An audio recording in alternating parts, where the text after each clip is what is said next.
Rebel capitalists, hope you're well. So, GDP for Q1 of 2022, negative 1.4%. And for the Rebel capitalists on the live stream right now are watching this after the fact, that probably comes as no surprise. But for the mainstream media, the talking heads at CNBC and Bloomberg, of course, they're absolutely shocked. And remember, Jerome Powell and all the central planners were telling us about how strong the economy is. Well, I guess not. So let's go to this article from USA Today. Actually, I know, Josh. I know.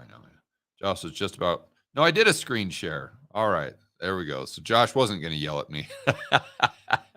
All right. Here we go. Economy contracts first time since 2020 in first quarter as GDP fell 1.4%.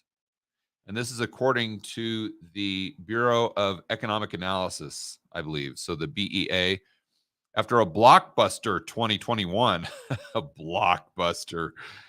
Oh, yeah. All right. Well, it's USA Today. I'll let them slide on that.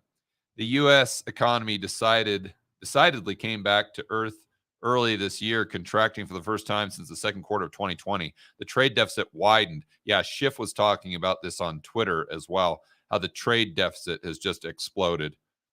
I mean, it's been getting higher and higher every year, but I think this quarter in particular, it really went straight up. More than offsetting solid consumer spending. Isn't that amazing that it's like from an economic, we've gone into economic 1984, just like we've gone into societal and personal and liberty 1984. I mean, if you guys follow me on Twitter, you'll see that, or you've already seen this post that I did, I guess last night, or we now have a disinformation governance board. I should probably save this for another video. But they set this up, I believe, yesterday, the Biden administration, and it's run by the Homeland Security or Department of Homeland Security. And the gal that they put in charge of it was an advisor to the Ukrainian government and openly advocated for censorship of Twitter or on Twitter and social media. And when the Hunter Biden whole laptop story came out, whatever it was, 6 months ago, a year ago, during the election, she said that this was Russian disinformation. And as we know, that's completely false. So she's just she has the disinformation hammer, and that's all she's got. So everything, of course, looks like a misinformation nail. And I said, welcome to 1984. And I'm referencing what was it called in 1984? The book, it was the Ministry of Truth. And basically now we've got the exact same thing in the United States. We have the Ministry of Truth. But my point, going back to GDP, is how we do this from an economic standpoint as well. We say that consumer spending is somehow good. Oh, well, amazing. Offset solid consumer spending. Well, fantastic. We're saving less and consuming more. Well, that's great news. I mean, just crazy talk. But again, it's USA Today, so I'll let them slide. The nation's GDP, the value of all the goods and services produced in the U.S., shrank at a seasonally adjusted annual rate of 1.4% in January to March, so Q1. The Commerce Department said Thursday. Economists surveyed by Bloomberg forecasted a 1% rise. So, wow. Talk about missing the mark there. They were off by 2.4%. It marks the economy's worst quarter since the depths of the health crisis. Oh, is that what they're calling the cerveza sickness now? The health crisis. Okay. In spring of 2020, and follows sizzling gains of 6.9% in the fourth quarter and 5.7%. Sizzling gains. So let's remember that we've got an economy that's like a heroin addict. And so what they're saying is that, well, this heroin addict took so much heroin that they went from, let's say their healthy weight is 150 pounds. They went down to 100 pounds, so barely hanging on to life. And then they went from 100 pounds up to 110 pounds. Now, mind you, they're still wildly sick because their healthy weight is 150 pounds. But the media would say, well, they had sizzling gains of 10 pounds. All right. But okay, but that's from such a low watermark that it doesn't mean that the economy is healthy, which is what they would imply. The economy is still incredibly sick, just like the heroin addict. They go on to say, but it doesn't mean the economy is in recession. The odds of a slump already had risen 20 to 30%. How are the odds of a recession 20 to 30% when the yield curve inverts? What? Who are these economists at USA Today? Or who are the economists they're polling? So over the next 12 months from 15%, so it's gone from 15% to 20 to 30%. Again, I don't know what economists they're talking to, because when the yield curve inverts, I mean, you've got 90%. I mean, at the very lowest, I'd say 80%. I don't know. Again, they're studying a different form of economics than I've been looking at over the last 8 years, that's for sure. A dropout in quarterly output, or even two in a row, doesn't equate to a downturn. Rather, the National Bureau of Economic Research defines a recession based on significant decline in economic activity, including employment, retail sales, and industrial. Well, this is a cop out. So let's say that we have a whole entire year where GDP is negative in real terms, negative 5%. They're going to say, oh, time out, time out. Nope, the economy is still booming. We're not technically in a recession. So nothing to see here. Nothing to see here. I mean, the media is already setting this up to spin a recession or a depression into something that's, it's not that bad. It's not that bad.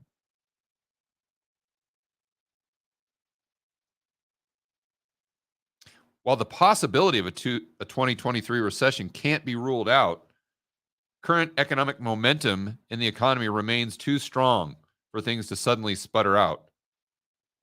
What economy are you looking at? I think what tends to happen is people look around them in their own area and their own friends and family members that they hang out with, and they extrapolate that to all 350 million people in the United States. Like, I don't want to go off on another tangent, but I was reading a story about how Disney has promised, this is the president of Disney, or one of the executives, that 50% of the Disney characters moving forward will be LGBTQ IAZX9 or 45, or from some sort of unrepresented class, however you define that, moving forward. And then she came out and said that her two kids just happened to be trans and pansexual, whatever. I don't even know what that means, but I guess in today's day and age, it could mean absolutely anything. And I'm sure the kids are like 3 and 4 years old, something like that. But it kind of dawned on me that, this gal probably lives in LA. And in LA, all her friends, I mean, I'm sure they all have trans kids, or they all have gay kids, or whatever, because the parents, I think, are imposing what they want on their kids. And sure, I'm sure some of the kids, it's legit, but I would argue for the most part with these celebrities and whatnot, it's just the kid going through a phase, and they're just excited about it because it makes them fit in with the group. That, oh, your kid is straight? Oh, that's so 10 years ago. Oh, that's so 1980s. Well, my kid is binary. Oh, your kid is binary? Well, yeah, whatever. That's so 5 years ago. My kid is pan. Oh, your kid is pan? Oh, that's so 2 years ago. My kid is, and I don't think that's a stretch. I used to hang out in LA a lot. Thank goodness I don't anymore. But if you've hung out in LA, especially in the entertainment business, like I used to be in the entertainment business before I retired. You know exactly what I'm talking about. So my point there is that everyone around her is, their kids are pan and trans and whatever else, whatever term you want to give it. So she believes that, well, this is representative of all 350 million people in the United States. Therefore, at least 50% of the Disney characters should be pan or a furry or or whatever it is, right?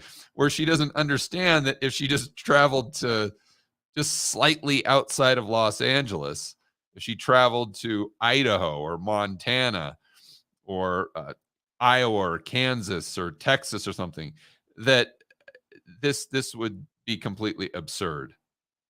And I think it's the same thing. And back to my point, I think it's the same thing with Thomas and these economists, that they never get outside of Washington, D.C.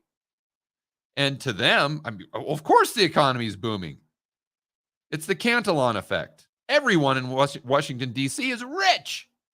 Their houses are booming in value. They're going out to the Capitol Grill every night for steak and old fashions. And, they're taking limousines around town, and everyone's driving a Ferrari. And, well, of course, right, because you're in Washington, D.C. But you just get outside of Washington, D.C., and then you look at the economy when it's outside of the Cantelon Effect, and you see that the economy ain't so hot. Sure, the unemployment rate is down, but what's the labor force participation? It's down as well. So just think about that for a moment. They get so fixated on the unemployment rate. Let's just say that labor force participation went down to 1%. 1%. So we only had 3.5 million people working in the United States or in that category, but yet all of them were employed. So unemployment would be 0%, but yet we'd have, call it 346.5 million people not working or producing anything. Would that mean that the economy is booming because the unemployment rate is so low? You see, this is where the economists, they're not plugged into reality because they get so caught up with what I think is everyone else in their little social circle in Washington, D.C., and they get caught up in all of their equations and their textbooks and the formulas. And if the formula says that the economy is booming, if the unemployment rate is low, well, then the economy is booming. Who am I to argue? It would go against all of my models and all of my formulas. This is giving them the benefit of the doubt. The other option is that they're just flat out stupid. Now, I'll let you be the judge as to which one is most likely accurate. Or maybe a little bit of both. So inflation eases but remains high. All right. And again, let's remember that they're not saying that nominal growth is negative 1.4%. They're saying real. So, and that's with the CPI or whatever deflator they're using at probably 8 or 8.5%. What if they're using the real deflator, which is most likely 10 or 15%, and then GDP would probably be negative, who knows, -5, -7% for the quarter. I think that would be far more accurate. So that's what's going on with GDP. And for the rebel capitalists here, this should come as no surprise because the yield curve inverted and because of everything we've talked about with, what Snyder and Emil, they've been referencing in their podcast episodes. And then if you were watching my whiteboard videos, I talked about a recent podcast they did with Mike Green, where Mike Green pointed out the options market for euro dollar futures as the options that are in the money if the Fed funds rate goes negative in the next couple of years. Negative, the Fed funds rate, not just in real terms. I'm talking about Jerome Powell taking interest rates negative. The options on the euro dollar futures that would pay off if Jerome Powell takes rates negative in the next couple of years, the price has exploded higher, meaning demand goes up.